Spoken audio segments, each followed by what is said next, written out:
Obey even if it does not make sense. Mga classmates, Peter obeyed even though it didn't make logical sense. The conditions were all wrong. His experience told him it wouldn't work, but he did it anyway. At your word. Sometimes God asks you to do things that defy your logic. Apply for that job. Have that hard conversation.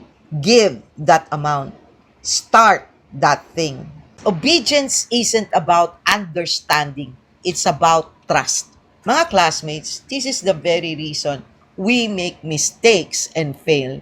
We would rather control our own lives than give the reins to someone who is omniscient, all-knowing, and omnipotent, all-powerful. We are so proud and literally kind of stupid, don't you think so, mga classmates? So we are so convinced by the illusion that we are in control and powerful in our own right. In fact, most of the time, we want to be God. Isn't that what we tell our parents when we disobey them? That we know better? That the gloom and doom that they warn us about won't happen to us because we're different.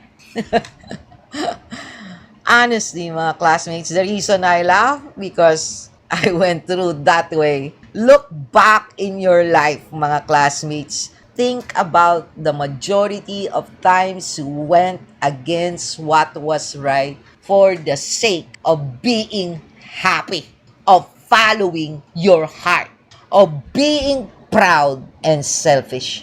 More often than not, mga classmates, didn't you end up falling flat on your face? Mga classmates, until we realize that we don't own our lives, that God created us for His purpose, we will continue to disobey Him. Our pride will never allow it. We will always think we know better, right up until the moment we realize we don't. Again, be like Peter.